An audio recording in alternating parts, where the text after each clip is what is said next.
Hello viewers, welcome to Ekommerce360.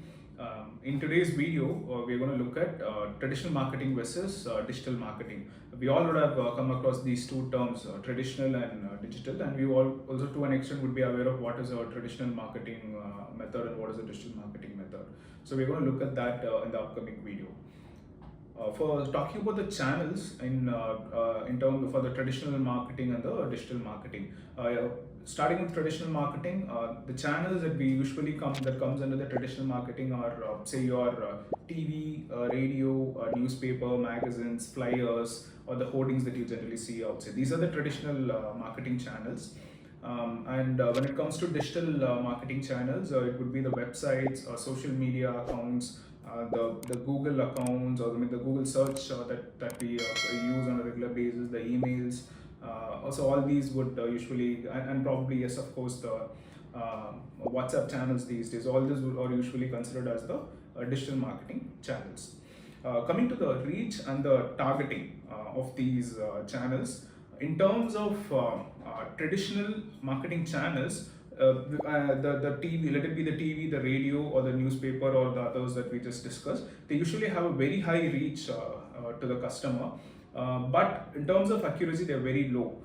Because you cannot filter the audience based on the targeting and stuff, so which means you have a wide range of audience that you target over there, but the exposure also happens to audiences who may not be relevant to that. Let's say you have a ad of an a particular automobile or a product or whatever. So all the end users, let's say this particular ad is shown on a TV, and not all the viewers of the TV might be interested in it. There could be a part of it who are interested, but not everyone, and hence there is a lot of unwanted exposure, which also causes issue in the accuracy part for the traditional channels. Whereas in the digital channel, this becomes its own advantage, where you can precisely target the audience whom you want to target. Hence the reach is low, but the targeting or the precision is much higher.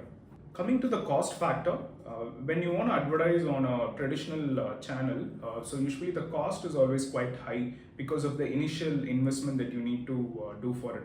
Because let's say when you go for a newspaper ad, you might have to get for a they may talk about 1 lakh circulations or 2 lakh circulations, and your ad has to go through the 2 lakh circulation, though many may not be relevant over there. So there's always a fixed cost over there. Or let's say you go for a TV channel advertising, you have to buy multiple slots together, and you have to get the campaign ready for the particular ad slots, etc. So hence there is always a fixed cost, which is quite high when it comes to the traditional channels.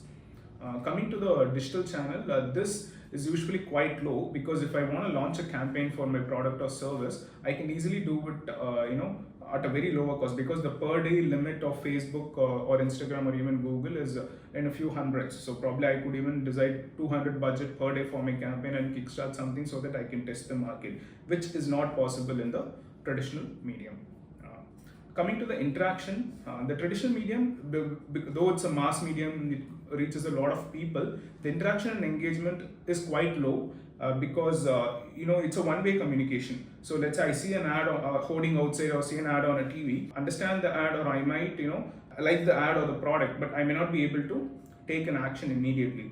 Unlike the digital marketing channels, where I see an ad on my Instagram feed, or I see an ad on my Google search results page, I can immediately click visit the website, take some necessary action on the product or service if needed. So hence here, the interaction and engagement is quite higher, and also the communication is two-way, because I can still share my feedback to the brand, or share my feedback as a comment for a particular ad, which is not possible in a traditional channel. Speed and flexibility.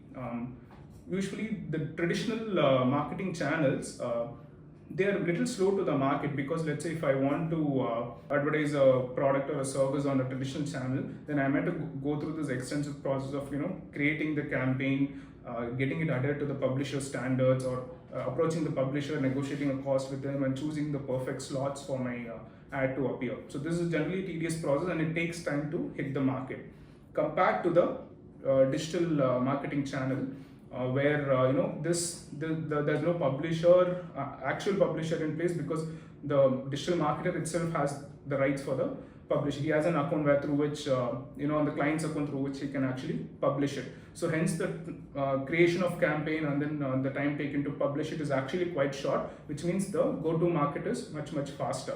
which itself gives a very good advantage in terms of the speed and flexibility. And also the other advantage in digital channels are that I can change my creative at any point of time, because the control is still with me. Even though I launch a campaign, I may not be completely happy with it, I can still change it. Measurement and analytics. If I look at the measurement and analytics aspect, traditional media is quite tough to measure in terms of the return that it gives, because I publish an ad on a traditional media, it circulates. Let's say the publisher claims to have 1 lakh circulation or a 2 lakh circulation, but I'm not sure how many of those, let's say the newspapers actually got sold, or how many viewers actually opened it, or how many actually came to my outlet or my website after seeing that particular ad. Hence the measurement is always tricky when it comes to traditional media. Coming to the digital part, all these is measured in precision, very much precisely, using the marketing analytics dashboard that is available. So let's say if I launch an ad, I can short say, okay, these many viewers have seen my ad, these many people have actually taken action, landed on my website, or these many have made purchase through this particular campaign, which is not possible in a traditional medium.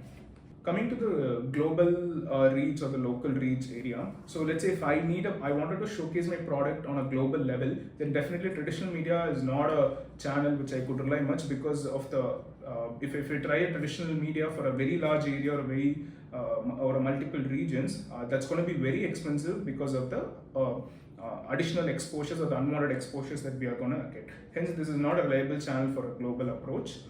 But when it comes to a local approach, yes, traditional media makes a lot of sense. Though it has some amount of unwanted exposure, it still has certain advantages in that area. Whereas digital media is very good for a global reach, because I can pinpoint my target audience in whichever location they are. So even though we are sitting in one country, we are still able to target the audiences in multiple regions or across different countries, thanks to the digital channels that are available. So coming to the conclusion part, so if you ask me, is traditional media, traditional channels good for my business, or digital channels good for my business? There's no right or wrong, because in traditional channels still there are certain advantages, and if you want to have a reach on a localized area, so traditional channels still makes a lot of sense, and we are still able to see a decent ROI in it. But in most cases, or all the new gen businesses, thanks to the ease of entry in terms of low campaign budgets on the digital channels, most of the brands are now opting for digital marketing on its channels, thanks to this advantages. And also another important advantage is, so there is a lot of measurability, which also helps the brand understand the products or service nature, and alter the product or service based on the customer's feedback. So these are the various factors that affect the performance of the traditional channels and the digital channels.